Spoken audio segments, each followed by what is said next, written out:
Most people get their Social Security statement once a year. They look at it, top line number, and then they put it away. But there's so much information on there that's critical to retirement success. And understanding how these work and don't work is very important if you're looking to retire soon or you're just getting ready to retire now. And I'm going to go through today, line by line, on an actual Social Security statement so that you understand what is written in here and what's not, and help you make smarter decisions about Social Security using the data that's available to you. Now, you may not even have your statement. They used to send them out, remember? Well, now they send them out when you hit age 60. Speaking of hitting age 60, let me bring in my co-host, Tony Shore. Tony, welcome to the show. We're talking about these Social Security statements. Did you get one in the mail when you turned 60? Well, I did not, actually. And there's a reason for that. They send it out in the mail. Remember, they used to send it out every year. Yeah. You know, back when they were on that green paper. I'd get in my mailbox. I remember it's been years since I've gotten one, but I used to go out to the mailbox. Social Security, I'm not old. Rip. Toss it. Right. Yeah. And probably should. I don't know if I should have been paying attention, but I didn't. So, well, what they do is they send it out to people age 60 about 3 months before your birthday in the mail. Never got it. Unless you have an online account. So you must have opened an online account. I do. I've had one for a few years. Yeah, I made you open it. I remember. That's right. You did. You walked me through it. Yeah. So ssa.gov is where you would create your online account. And you can get this paper statement online there, not ssa.com. Don't make that mistake, because that's not going to get you the right. .gov for government. All right. So you're looking at now, and I'm going to share my screen, because looking at the paper statement isn't very helpful on the camera. I'm going to actually put it on my screen. Can you see that, Tony? It's your Social Security statement. This is for Wanda Worker. Remember her? And it's showing, this is exact statement that you will get. I'm going to go through this line by line. How do you know Wanda, by the way? Everyone knows Wanda. Wanda has enough credits to retire. You can see that right away in this top left corner. Everyone looks at the chart first, but let's skip to some really useful information that people don't realize. Retirement benefits top left. You've earned enough to qualify. So you have to earn 40 credits to qualify. Yeah. If you don't, then you don't get Social Security. And you can only get 4 a year, so you got to work 10 years. Not sequentially, but you got to work 10 years. And her full retirement age is 67, which is full retirement age for most people that are watching this now. Currently, 2026, right? They may raise that full retirement age. But she could claim at 62 on her own, all the way up to 67. And here's what people miss on this little section. They skip it. This bottom paragraph says, these personalized estimates for Wanda Worker are based on your earnings to date and assume you continue to earn $54,489 per year until you start your benefits. And I want to point out that number is what you showed on your taxes the previous year. And they're projecting you're going to make that until you actually turn on Social Security. Sure. Very important to know that. Because what if you say, I'm not working anymore, I got laid off, I quit, I retired, but I'm going to hold off until my Social Security down the road. The numbers that they're showing on here are not accurate at that point, because it's assuming you're still going to be working when you're not. Right? So, real quick tip. If you want to know what will my benefit be in the future if I stop working now and don't make anything, you can log in, change your estimated earnings to 0, and then see what that does to the numbers in the future. I get it. It's a problem because this is deceiving. What you're saying is this is deceiving because let's say I want to retire at 65, but I want to let it keep rolling up until my full retirement age at 67, or until I can get the maximum amount at age 70, but I've already retired. I'm not earning that $54,000 or $55,000 a year. So these numbers aren't accurate for that. So you have to go online, and there's a way to find that number. You can use an estimator and change your income level to whatever you want it to be. In this case, 0 if you're retired. Sure. And then it'll update the numbers in the future. So this chart on the right, which is where everyone goes to because it's eye-catching, they didn't have the chart in the past. This is all new. I'm new, like 5 years. So on the right, you'll see this little bar graph. It shows if you take it at 62, she'll get 1465. If she takes it at a full retirement age, it's 2,119. And then if she waits all the way to 70, that's 2,634. What does this assume? It assumes she continues to work at $54,000 a year until she turns it on. So that's the first little hiccup that people need to understand when they're looking at this statement. Make sense?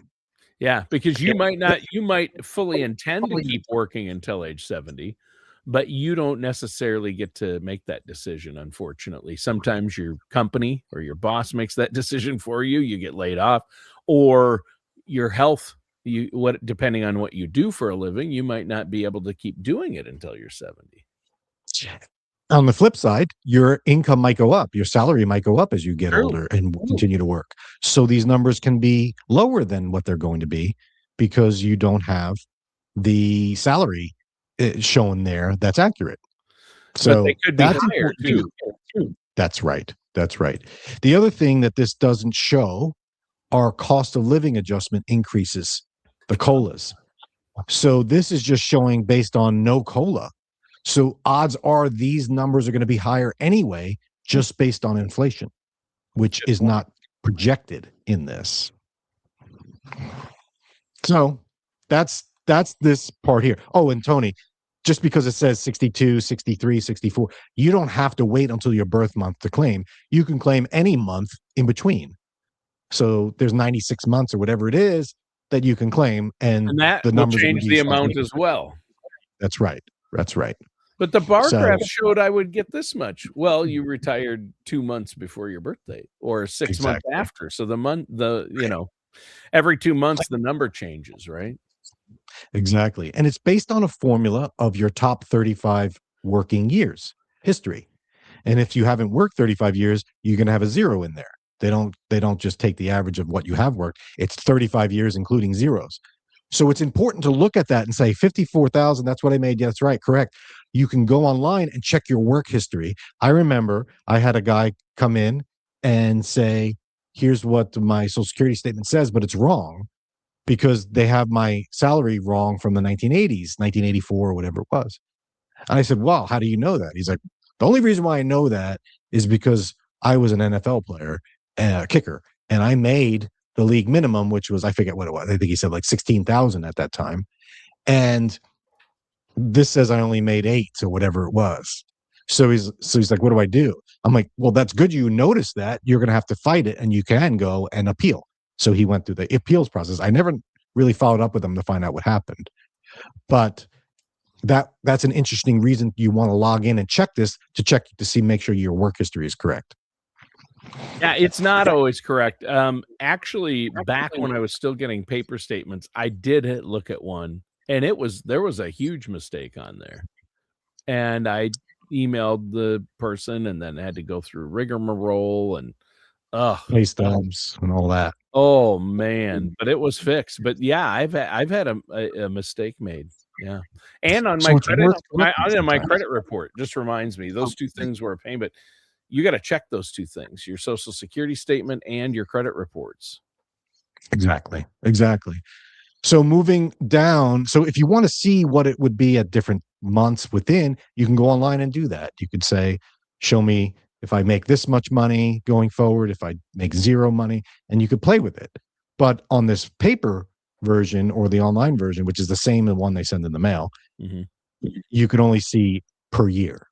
But just know that that's going to change. Looking at the left column now, we're at disability benefits. It says for Wanda Worker, if you become disabled right now, you'll get 2,083. And so, wow, okay, it's really going to be close to what her full retirement age benefit. Even if she was to become disabled at age 55, the disability benefit's going to be way higher than if she was to try and earn Social Security at 55. Interesting. I think this is really important when people are thinking, and we've done shows on it. Social Security is going bankrupt. Give me my money. I'll reinvest it and I make more. I wish I would have taken that money and put it in my own fund. I would have done better than Social Security. What people fail to realize is that Social Security is also insurance. If you become disabled, you get your benefit as if you waited till 67, roughly. And you didn't put nearly enough in to get that.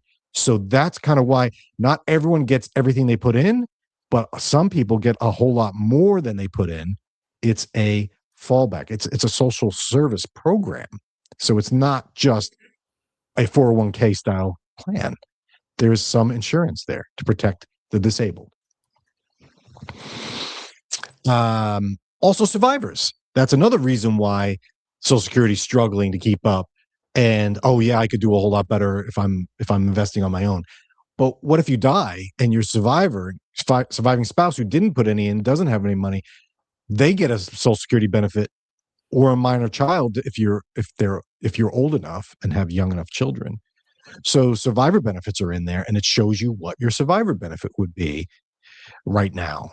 So people forget that. They like to harp on this last one, by the way, Tony. $255 is the one-time death benefit to pay for funeral expenses. Don't we have we have a sound effect for that? 255 death benefit. You can't buy an urn for $255. That's the cardboard box, and the funeral home, they have a minimum fee that's above that. So you're not going to be able to, I don't know what you're going to do at that point. Yeah. We did a whole show on that. I'll put it up here for those interested on the whole death benefit thing. That was great in 1940s. Not so good now. No inflation. Please, when you say Social Security death benefit, can you say those three words without laughing or without putting air quotes around benefit? Wait, that's a benefit? Is it the price of a stamp, or is that the death benefit? There's another thing on this little section here, Tony, that people miss, and that's they get scared about. Total family benefits cannot exceed $3,800 for Wanda worker. Oh, wow. What does that mean? What does that? I don't understand. What if I have an ex-spouse or two ex-spouses pulling from me? My current spouse is not going to get capped out. My kids aren't going to get it. No, that 3,800 is what it's about. 150% of your benefit is what can be paid out to minor children or your spouse.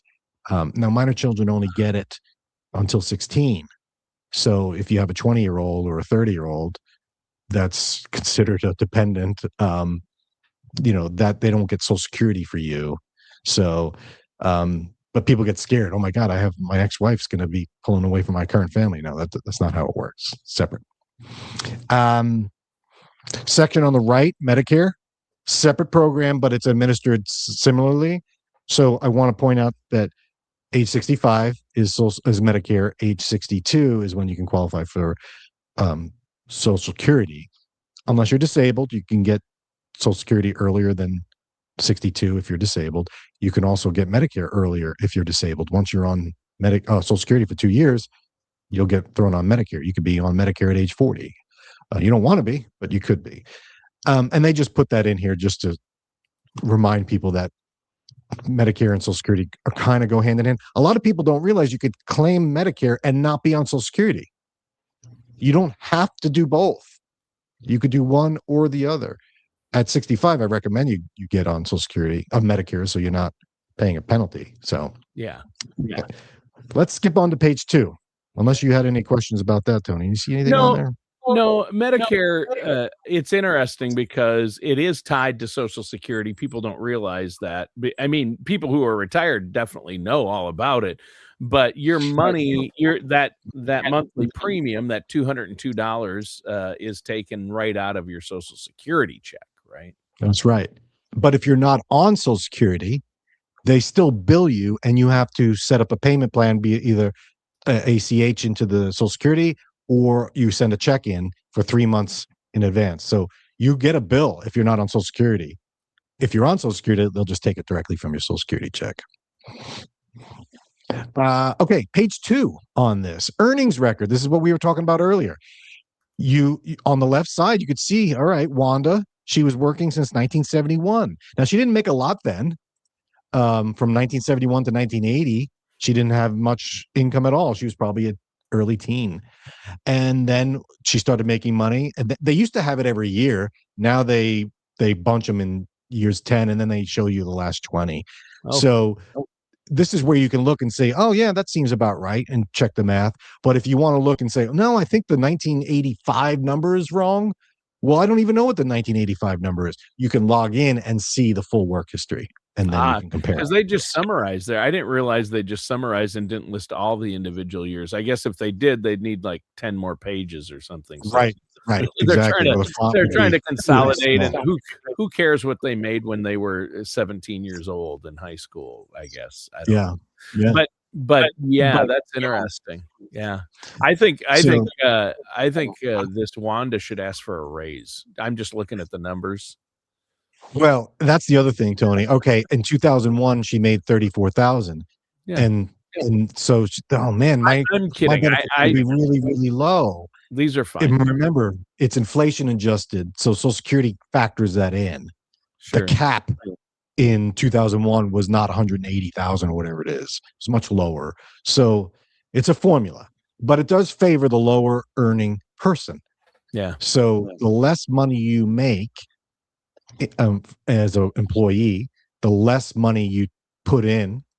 It's a percentage, right? But dollar for dollar, you put in a lot less than someone making 100K versus 30. Sure. But when you go to turn it on as a percentage of your earnings, you're going to get more back quicker. Yeah, I don't have a problem with that. I think people, I mean, the people who need it a little more get the people who need it more are going to get a little bigger percentage. That's right. And especially if they're disabled, they're going to get a whole lot bigger percentage than what they put in. Well, yeah. I mean, and they're still probably not going to get, I mean, that still could be more. I mean, I think it's good. I think that's really good that disabled are somewhat, so that's why, at least they have some insurance through Social Security if you're disabled. Right. And you can't compare apples to apples with a private pension versus Social Security because of the safety nets built in. Mm-hmm. At the bottom left of the second page, it shows you the taxes she's paid in. So Wanda Workers paid in $75,000 into Social Security in her life. So, like, oh, that's not a lot she put in. Her employer put in a little bit more. The employer matches, right? So people forget that. Self-employed people didn't forget that, such as myself. Any money I'm putting in W-2 for my company is also matching it. So as the owner of the company, I'm getting double hit on it. Most people don't realize that their employer is paying just as much as they are for their Social Security benefit. Same with Medicare taxes. It shows you what you put in for Medicare. Oh. And the employer matches that too. So it's important to look at this and say, oh, okay, I put in 75,000. Let's go back up. How much is Wanda going to get? Maybe she gets 2,000 when she takes it. So she's going to get 24,000 a year, and she put in 75,000. Quick math says after 4 years, she's ahead of the game, right? So this is, again, this Social Security is really powerful. You need to understand it because this is a big part of people's income. For some, it's their only income. Yeah.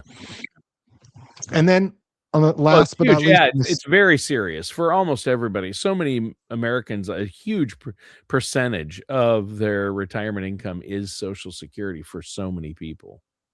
Yes, but it's not supposed to be everything. It's not supposed to be your only source of income.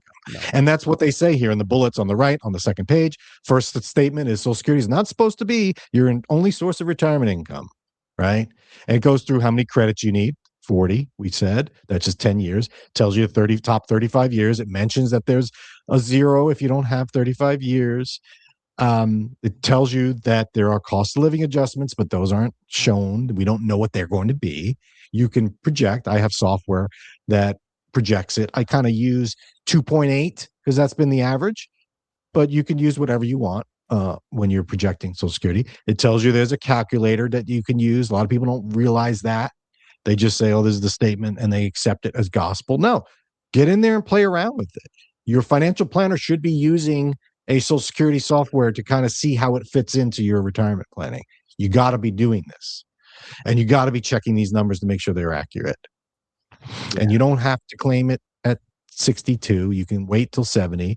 We've done countless shows on, should I take it early? Should I take it late? When's the best time? You got to do it. And there's mention here about divorced.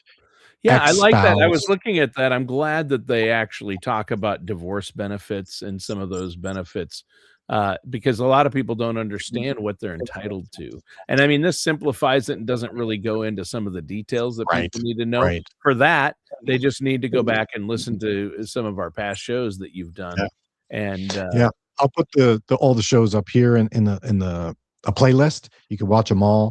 But we do a lot of shows on spousal benefits, survivor benefits, ex-spouse. Can I get benefits if I get remarried? Yes, you can. I mean, it's a lot of things that people don't realize, but there's a lot of good information on this Social Security report. There really is. There's more than I thought there would be. But if somebody didn't get that, they can go on to ssa.gov or ssa.gov. You got to go to the .gov site, and that's the official Social Security Administration site, and they can get all this information as well. They can see this document, right? For their workers, it's their own system, their own history. Right. I would say open up the Social Security account, do it, go through the process. You got to prove who you are and so forth. It's kind of a pain for some people, but just do it. This way you have access to it and no one else does, right? You beat them to it. Check your history for errors. That's the second thing I would do. The first thing I do once I log in, check my history, work history for errors. Then I would say, all right, play around, change the benefit amount based on your earnings. Get a feel for what your retirement benefits at 62, 67, 70. And then I would bring this statement to your financial planner and say, here, this is what I got. Here's my spouse's or whatever. How does this fit in? Because it's got to fit into the big picture plan. Otherwise, you're not doing it right. You can't look at it as a silo. It's got to be built in. And I know a lot of people are going to say, oh, it's not even going to be there for us. We just did a show on, viability. We're going to do another show soon once the 2026 viability report comes out. I have a feeling it's going to go, it's going to become insolvent even sooner. I'm guessing 2032.